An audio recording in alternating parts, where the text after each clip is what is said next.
नमस्कार, योगितास किचन स्टोरीमध्ये आपलं मनापासून स्वागत आहे। आज आपण बनवणार आहोत झटपट बनणारा पौष्टिक आणि कुरकुरीत असा मुगाच्या डाळीचा डोसा।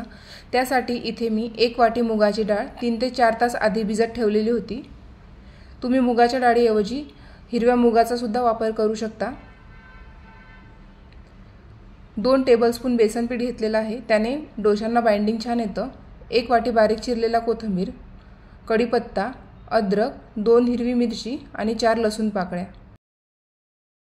आता हे आपल्याला मिक्सरच्या भांड्यामध्ये टाकून घ्यायचं आहे। जसं आपण डोशांसाठी बॅटर बनवतो अगदी त्याचप्रमाणे आपल्याला बॅटर बनवायचं आहे। कोथिंबीरमुळे कलर आणि टेस्ट खूप छान येते।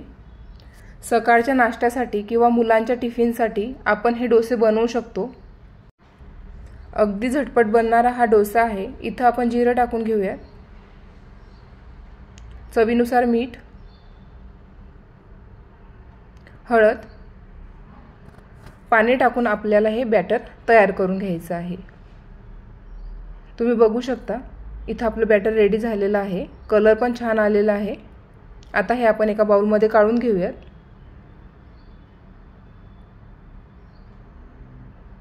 या कन्सिस्टन्सीमध्ये आपल्याला बॅटर बनवून घ्यायचं आहे। फर्मेंटेशनची याला गरज नसते। आता इथे डोस्याचा तवा मी गरम करून घेतलेला आहे, त्यावर बॅटर टाकून घ्यायचं आहे आणि पातळ असा डोसा तयार करून घ्यायचा आहे। तुम्ही बघू शकता किती मस्त असा डोसा रेडी झालेला आहे।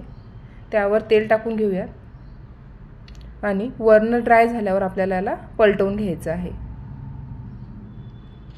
झटपट बनणारा पौष्टिक आणि कुरकुरीत असा हा मूगडाळ डोसा आहे। सकाळच्या घाईमध्ये आपण हे बनवू शकतो।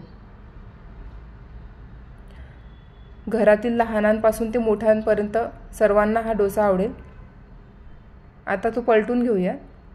मस्त अशी जाडी त्याला आलेली आहे। बेसन पिठामुळे डोसा हा तुटत नाही, त्याला बाइंडिंग छान येतं। याप्रमाणे मी बाकीचे डोसे रेडी करून घेणार आहे। तुम्ही बघू शकता किती मस्त असा क्रिस्पी आणि पेपर डोसा आपला रेडी झालेला आहे। तो इथं आपले डोसे तयार झालेले आहेत। एकदम स्वादिष्ट आणि पौष्टिक आहे। तुम्ही ही रेसिपी एकदा नक्की ट्राय करा। तुम्ही हा डोसा चटणीसोबत किंवा सॉससोबत खाऊ शकता।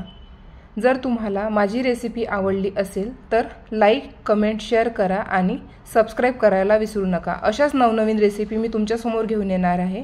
Thank you for watching. भेटूया नेक्स्ट रेसिपीसोबत।